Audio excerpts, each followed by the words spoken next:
Imagine a forest so ancient its trees whisper tales of a sinister old woman who feasts on the unwary. A place where sunlight struggles to pierce the canopy, where the air smells of damped earth, and every rustle in the leaves feels like a warning. Deep in these ancient woods of Eastern Europe, they say a house moves on chicken legs. Its door creaks open without a hand to push it. Its chimney breathes smoke, though no fire burns within. Bones mark its gates, human, animal, and perhaps something in between, glowing faintly beneath the moonlight. Strange lights flicker through the mist, and travelers swear they've heard the creak of wooden legs moving through the fog. Inside that house lives Baba Yaga, the witch, the grandmother, the storm of the Slavic wilds. Her very name has sent shivers down the spines of children for centuries. She is the devourer and the teacher, the giver and the taker, the one who lives between mercy and malice. But who is she, truly? A villain? A goddess? A warning carved from the fears of humankind? Baba Yaga is not just a witch of stories, she is a mirror of the old world itself. A being born from nature's chaos and wisdom, from hunger and hearthfire, from death and rebirth. For generations, her name has haunted lullabies and shaped countless cautionary tales. She has been the shadow behind every story that warns, don't wander too far into the woods. Yet her magic endures. Her legend breathes through centuries, adapting, surviving, and still terrifying. Because Baba Yaga isn't just a monster of the forest, she is the forest. So tonight we step into her world. The air grows colder, the trees lean closer, and the path vanishes behind us. Join us as we journey into the heart of her chilling origins and uncover the power, mystery, and enduring legacy of the witch who walks between worlds, Baba Yaga. The story of Baba Yaga begins not in books or temples, but in the breath of the wind, the crackle of the fire, and the silence of ancient woods. Long before Christianity spread across Eastern Europe, the Slavs lived in harmony and in fear of the natural world. Their beliefs were shaped not by holy texts, but by the seasons, the soil, and the spirits that lived unseen around them. In this world, every river had a soul. Every tree had a guardian. Every shadow could hold something older than memory. Baba in the old Slavic tongues meant grandmother, a word of respect, of age, of wisdom. Yaga, however, is far more mysterious. Some scholars trace it to old words meaning disease, pain, or horror. Others link it to Yenza or Yezda, meaning a fierce woman or serpent-like being. The name itself twists and changes like smoke, half mother, half monster. Her story is older than writing. The first mentions of Baba Yaga appear in texts from the 18th century, but by then, she was already ancient. Her legend had survived countless generations of storytellers, carried through oral tradition, whispered by firelight in wooden cottages surrounded by snow and silence. To the people of those lands, the forest was not just a backdrop. It was alive. It could feed you or swallow you. It gave shelter and warmth, but it also hid wolves, spirits, and the cold hand of death. The Slavs didn't see the forest as evil. They saw it as sacred. A place where the boundary between the human world and the spirit world thinned. And deep in that living wilderness dwelled a presence that embodied both its danger and its wisdom. Baba Yaga became the face of that primal power, a being who ruled the untamed world. She was the voice of the wild that could bless or curse, nurture or devour. In her, people saw the balance of existence itself, birth and decay, mercy and cruelty, life and death. To some, she was the dark goddess, a remnant of pre-Christian mother deities like Mokosh or the Earth Mother, stripped of her divinity but never her strength. To others, she was the cautionary spirit, warning children and travelers to respect what lies beyond the village fence. Baba Yaga was not invented by a single storyteller. She emerged, born from centuries of human fear and reverence for nature. And while empires rose and religions changed, she remained. Because as long as there are forests that breathe and shadows that whisper, there will always be a place for Baba Yaga. In every legend of Baba Yaga, her home is as alive and unpredictable as she is. A hut that stands on giant chicken legs, creaking and clawing at the earth, pacing restlessly through the forest like a beast with no master. To wanderers lost in the Slavic woods, the first sign of her presence isn't the witch herself. It's the thud of enormous talons and the groan of wood bending where no wind blows. They say her hut spins endlessly in circles, turning its back to those who approach. It only stops, still and silent, when someone dares to speak the ancient words, "Hut, hut, turn your back to the forest and your front to me." Then, with a shudder and a screech, the house obeys. The doorway swings open and the air fills with the scent of herbs, smoke, and something older. Decay wrapped in incense. Around the clearing stands a fence made of human bones. Each post is a spine, each gate a ribcage, each skull crowned with flickering fire. The skulls glow like lanterns in the mist, lighting the path for the brave or the doomed. But this grotesque fence isn't meant for decoration. It is a warning. A promise of what happens to those who fail Baba Yaga's tests.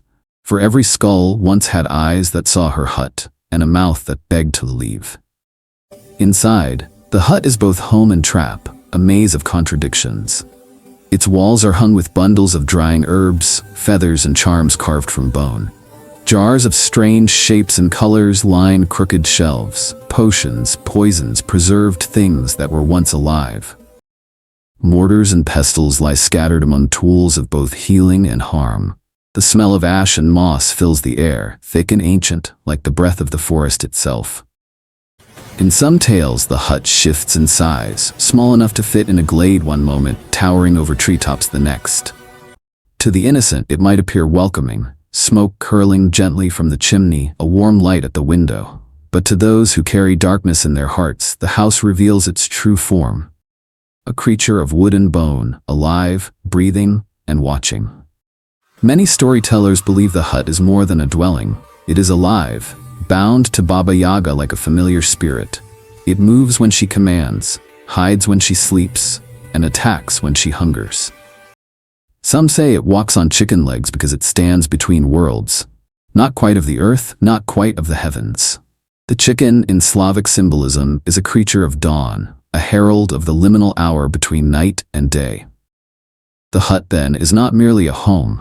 It is a threshold, a gate between life and death, between the mortal and the divine, between the known and the unknowable. To enter Baba Yaga's hut is to cross that line, to step willingly into the wild, into chaos, into the truth that lies beyond human understanding. Those who approach with arrogance rarely leave. Those who approach with humility may find wisdom, power, or transformation, but no one leaves unchanged. Because the hut on chicken legs is not a place of safety or shelter. It is a test, the living heart of the forest's oldest secret. To speak of Baba Yaga is to speak of contradiction, for she is both death and life, destruction and creation, horror and wisdom bound in the same ancient bones. In stories whispered through generations, she appears as an old skeletal woman, her spine bent from centuries of crouching over cauldrons and corpses. Her skin is as pale as birch bark, stretched tight over bone. Her nose is long and hooked like the beak of a crow, and her teeth, iron, sharp enough to tear flesh from bone. Her eyes glow like embers buried in ash, burning with unnatural light, eyes that see beyond flesh, beyond truth, into the soul itself. Her hair, wild and gray, tangles with sticks, feathers, and leaves, as though the forest itself clings to her. Her nails are long and blackened, curling like claws, each one caked with the soil of countless graves. But her power, her presence, goes far beyond her grotesque form. She does not walk like a mortal woman. She flies, not on a broom as Western witches do, but in a mortar, a massive stone bowl that glides through the air like a thundercloud. She drives it forward with a pestle, the tool of her craft, and sweeps away her tracks with a broom made of birch twigs, erasing her passage as though she was never there. When she travels, storms follow. Winds howl, trees bend, and the sky grows dark. Some say thunder is her laughter. Others claim lightning is the spark from her eyes when she grows angry. Baba Yaga commands forces that no mortal could ever tame. She knows the language of animals, the whispers of the dead, the secrets hidden in herbs, roots, and stones. She can summon tempests, heal wounds, brew potions, or curse an entire bloodline. Her hut may walk, but she commands the world itself to move. Yet for all her power, Her motives are as unpredictable as the storm. She is not purely evil, nor is she good. She acts according to her own logic, ancient and primal, the rhythm of nature itself. To the greedy, the foolish, or the disrespectful, she is merciless. She devours intruders whole, her iron teeth cracking bones like dry twigs. Many tales tell of travelers lured into her hut with promises of warmth and food, only to find themselves simmering in her cauldron before dawn. But to those who come humbly, with courage or purity of heart, Baba Yaga may show another face, the old grandmother, the teacher, the initiator of transformation. She may set impossible tasks, weaving a shirt from nettles, sorting a pile of grain, fetching fire from her skull lantern, but these trials are never without purpose. Those who endure them prove their strength of spirit and leave her domain forever changed, bearing gifts of wisdom, magic, or prophecy. In this, Baba Yaga becomes more than a witch. She becomes a judge. She sees through deceit, pride, and fear, stripping away the masks people wear. To meet her is to face yourself, the parts you deny, the truths you hide. Some say she represents the raw feminine power feared by patriarchal societies, the independence, the hunger, the knowledge that could not be controlled. Others believe she is a remnant of an ancient goddess, once worshipped, later demonized, but never forgotten. Whatever she is, spirit, witch, or god, one truth endures. Baba Yaga cannot be tamed, reasoned with, or fully understood. To cross her path is to step outside the rules of men and into the law of the wild. And to meet Baba Yaga is not merely to face a witch.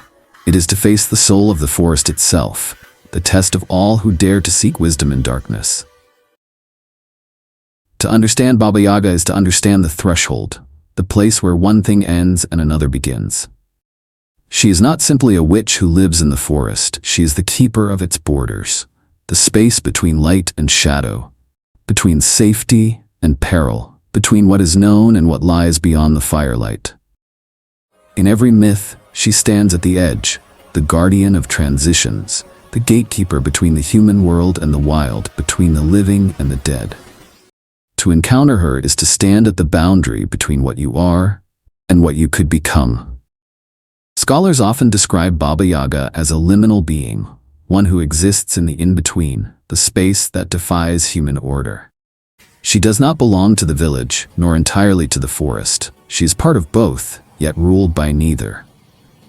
The Slavs saw the forest as the realm of chaos, spirits, and transformation, the opposite of the village, which represented law, culture, and civilization. And so Baba Yaga, who dwells within that forest, becomes the embodiment of everything the human heart both fears and needs. She is the ancient test of courage, the point every hero must pass to claim wisdom or maturity. When heroes and wanderers meet her, it is never by accident. They come to her hut because they are lost, desperate, or searching for truth, for power, or for themselves. To meet Baba Yaga is to face the unknown not only in the world, but within the soul. She offers no easy welcome. The door to her hut opens only to those who dare to command it. Her questions are riddles. Her tasks are cruel. Her judgment, absolute. In Slavic folklore, this moment, the meeting with Baba Yaga, marks the threshold of transformation. The hero stands between childhood and adulthood, ignorance and wisdom, life and death. The weak perish, consumed by fear, arrogance, or deceit. The coward turns back, forever haunted by the forest behind him. But the brave, those who stand their ground, who speak with respect, who serve without pride, are transformed. Through her trials, Baba Yaga strips away illusion. She tears down the masks people wear, the hero's bravado, the fool's ignorance, the beggar's deceit, until only truth remains. Those who survive her tests emerge reborn. They leave the forest not as they entered it, but awakened, stronger, wiser, touched by something older than themselves. Baba Yaga does not exist to destroy. She exists to reveal. She is the mirror held by the wild, showing every soul what they truly are. To the pure, she is a teacher. To the cruel, a punishment. To the lost, a crossroads. And that is why she endures, not as a mere monster of fear, but as the keeper of passage, the crone at the gate, the ancient guardian who demands that before you step into your destiny, you must first step through her shadow. Baba Yaga's legend does not live in one tale alone. She moves through hundreds of stories, shifting her face and her role like the seasons. Sometimes she is a devourer of souls. Sometimes she is a guide, a grandmother, a voice of the wild that teaches through fear. Her presence haunts the heart of Slavic folklore, where every traveler who dares to seek her faces not only the witch, but the truth within themselves. One of the most famous tales is that of Vasilisa the Beautiful. Once there was a young girl whose mother died when she was still a child. Before her death, the mother gave Vasilisa a small doll, telling her, "If you are ever in trouble, feed this doll and it will help you." After her mother's passing, Vasilisa's life turned cruel. Her father remarried, and her stepmother, along with her jealous stepsisters, treated her as a servant. They mocked her beauty and kindness, forcing her to do all the housework while they lived in comfort. One night, the stepmother plotted to rid herself of the girl once and for all. She extinguished all the fires in their home and ordered Vasilisa to go into the dark forest and bring back a flame from none other than Baba Yaga. Terrified but obedient, Vasilisa took her mother's doll and ventured into the woods. The forest was alive, branches whispering warnings, shadows watching her every step. She came at last to the clearing where the hut on chicken legs stood, turning slowly in circles, surrounded by its fence of human bones. Hut, hut, turn your back to the forest and your front to me. Speaking the ancient words, Vasilisa made the hut turn to face her. Baba Yaga appeared, her eyes glowing in the darkness, her long nose sniffing the air. Why have you come, little one? "Why have you come, little one?" she croaked. Trembling, Vasilisa explained her errand. Baba Yaga agreed to give her fire, but only if she could perform a series of impossible tasks, sorting a pile of seeds from dirt before dawn, washing her laundry, and preparing her food exactly as the witch demanded.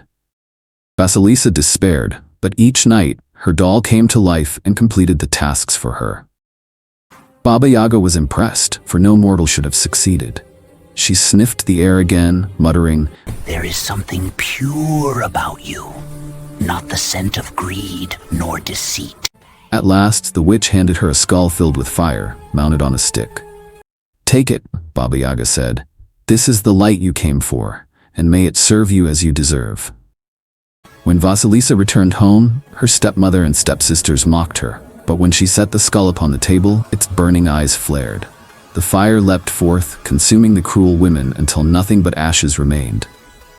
Vasilisa, the pure-hearted, had survived the witch's test, and carried away not only fire, but transformation.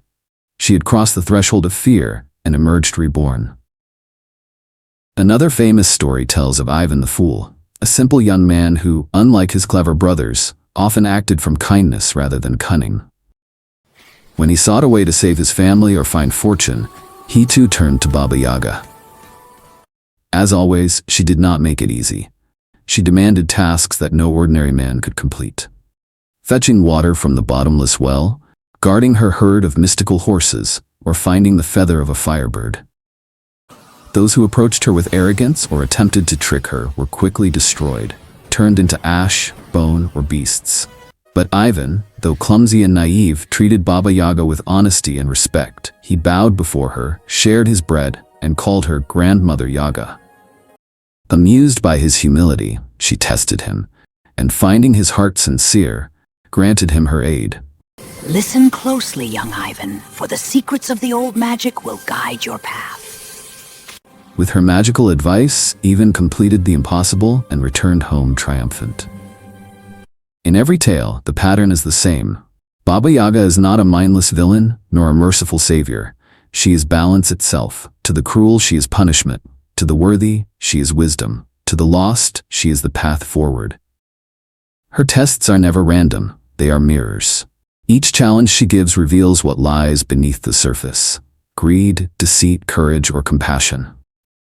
In her presence, all masks are stripped away. Baba Yaga does not destroy without reason. She destroys the false and strengthens the true. In this way, she becomes the great mirror of Slavic myth, one that reflects not the face, but the soul. Those who gaze into her fiery eyes see either their doom or their destiny. Baba Yaga is not just a witch. She is a living symbol, a remnant of something far older, deeper, and wilder than human civilization. Beneath her grotesque image and terrifying power lies a reflection of nature itself, unpredictable, nurturing, and deadly all at once. Long before Christianity reached the Slavic lands, the forests were sacred, the domain of spirits, ancestors, and ancient goddesses. Among them may have been a Mother Earth figure, one who governed birth, life, and decay. Over centuries, as old beliefs blended with new religions, this goddess did not disappear. She transformed. Her divinity fractured and re-emerged as the witch in the woods, Baba Yaga. She became a bridge between the divine and the mortal, a half-remembered echo of the Earth Mother archetype found in many cultures. Like Demeter and Hecate of Greece or the Celtic Kaash, Baba Yaga governs the thresholds, the places between life and death, light and dark, civilization and wilderness. Her symbols reveal her nature. The hut on chicken legs. It stands on the border between the worlds, never still, always turning. Some see the chicken legs as symbols of motion and transformation, suggesting that her dwelling itself can move between realms, from the world of the living to the world of spirits. Others note that chicken legs resemble the poles used to raise burial huts in ancient Slavic funerary traditions. Her house then becomes both a womb and a tomb, a place where death gives birth to new life. The mortar and pestle. Not a broom like other witches, but a tool of creation and destruction. With her pestle, Baba Yaga grinds the old to make way for the new. Bones into dust, dust into life. This imagery echoes the earth's cycle itself. Everything that dies returns to the soil, feeding what will come next. The act of flying in the mortar and sweeping her tracks behind with a broom shows her mastery over both chaos and order. She moves through the liminal space, leaving no trace behind. The iron teeth, sharp, cold, and indestructible. Her teeth symbolize decay, inevitability, and time. They are the devouring force of nature, that which consumes all things eventually. Yet they are also tools of transformation. In devouring, she cleanses. In destroying, she renews. The skull lanterns and fire. Her glowing skulls are more than trophies. They are symbols of enlightenment through death, the fire of knowledge that only comes when one faces mortality. In the tale of Vasilisa, the skull's fire burns away corruption. Thus, Baba Yaga's flame represents truth and purification, not merely destruction. The forest itself. Baba Yaga's home is deep in the woods, far from human order. The forest in Slavic belief was both feared and revered, a place of exile, mystery, and initiation. To enter it was to step outside the safety of the known world and confront the primal forces of existence. Baba Yaga, as its mistress, embodies the forest's duality. She can either devour you or guide you to wisdom. But perhaps the most profound symbol of all is Baba Yaga herself. Her contradictions, old yet eternal, cruel yet wise, monstrous yet maternal, make her the embodiment of the life-death-rebirth cycle. She is the earth that gives and takes, the storm that destroys and renews, the darkness that conceals truth. When scholars call her a forgotten goddess, they mean she carries echoes of ancient fertility and harvest deities, those who ensured the crops would grow, the animals would breed, and the dead would return to the soil to sustain the living. Over time, as human fears of the wild deepened, these deities became demonized, their sacred roles recast as witchcraft. Thus, Baba Yaga survived, not as a goddess on a pedestal, but as a witch in the woods, a survivor of myth itself. In her, the ancient Slavs saw an eternal truth. Creation and destruction are not opposites, they are partners. To live is to die a little each day. To die is to feed new life. And so Baba Yaga endures as a reminder that nature's power is neither good nor evil. It simply is. Unyielding, ancient, forever watching from the forest's edge. The flames of the old campfires may have dimmed, but Baba Yaga's shadow still dances across our screens, our stories, and our imaginations. She has outlived the villages that first whispered her name, the languages that first shaped her stories, and even the religions that once tried to erase her. Today, she has become both legend and legacy, a timeless figure reborn in every era that dares to reimagine the dark. From the icy forests of Slavic folklore to the glowing pixels of video games, Baba Yaga has never disappeared. She has simply adapted. Where once she haunted oral tales told beside the fire, now she lurks in literature, film, and digital worlds, always shifting form but never losing her essence. In literature, she appears as both menace and mentor. Writers like Alexander Afanasiev first preserved her folktales in the 19th century, ensuring her survival beyond oral tradition. Later, modern storytellers such as Neil Gaiman wove her into fantasy worlds like Stardust, where her eerie mystique bridges the line between enchantment and terror. In Catherine M. Valente's Deathless, Baba Yaga becomes a powerful, ambiguous force, ancient, wise, and brutally honest about the nature of life and death. In cinema and animation, her influence stretches wide and deep. She manifests as the frightening witch of V, 1967, the twisted enchantress of Hellboy, and even as inspiration for Yubaba in Studio Ghibli's Spirited Away, a domineering magical matron who embodies greed and wisdom in equal measure. Baba Yaga. Even Hollywood nods to her myth. In John Wick, assassins whisper her name as if invoking the boogeyman himself, Baba Yaga. Though not the same witch of Slavic lore, the choice of her name is telling. It symbolizes fear, power, and inevitability, the same forces she's represented for centuries. In video games and art, she thrives as a figure of both horror and fascination. From The Witcher to Rise of the Tomb Raider, Baba Yaga appears as a spectral entity guarding hidden truths or forbidden places. Artists and game designers draw on her imagery: the chicken-legged hut, the skulls with glowing eyes, the mortar and pestle, to evoke a sense of ancient, primeval magic. Her presence adds depth to these worlds because she embodies something deeper than a simple monster. She is the wild, feminine, untamable power that modern storytelling often forgets. In the world of art and symbolism, contemporary creators reinterpret Baba Yaga through new lenses, as a feminist icon, an eco-symbol, or a spiritual archetype. Feminist scholars see her as a reclaimed crone, a woman who refuses to be tamed or domesticated by patriarchal myths. Where once she was vilified for her independence and power, she is now celebrated as a symbol of female autonomy, wisdom, and resistance. Environmental thinkers, too, look to her as the voice of the wilderness, the warning spirit of the earth, punishing those who exploit it and rewarding those who respect its laws.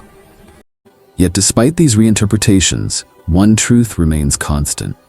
Baba Yaga endures because she cannot be defined. She is not good. She is not evil. She is the wild itself, eternal, shifting, and untamable.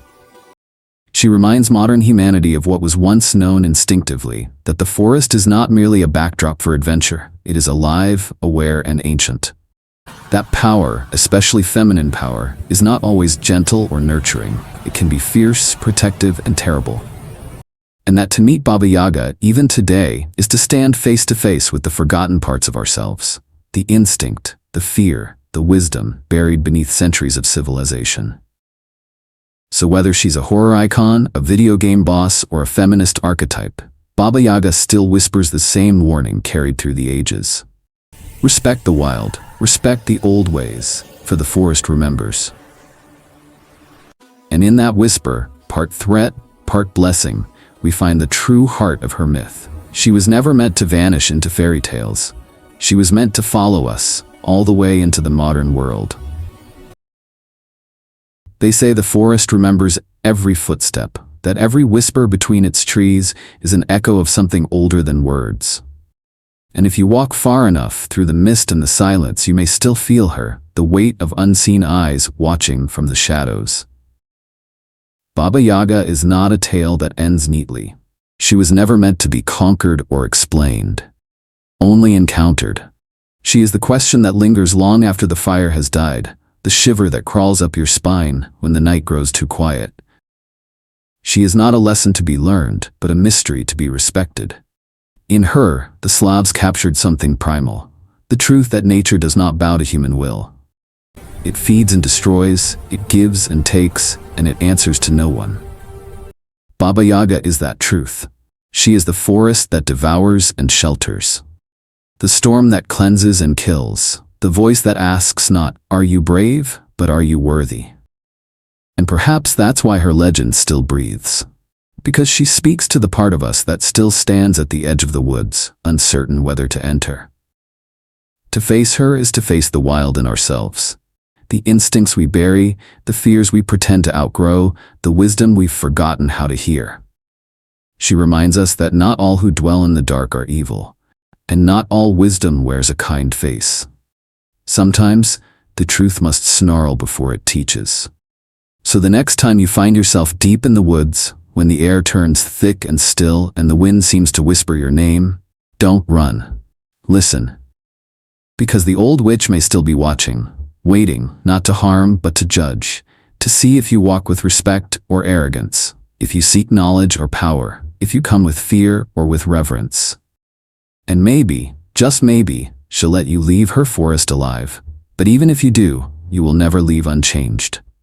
For Baba Yaga is not gone. She lives wherever mystery remains, in the rustle of leaves, the crack of thunder, the silence before dawn. And as long as humanity still fears the dark, the witch beyond the woods will never stop watching. Thank you for watching. Please like, share, and subscribe.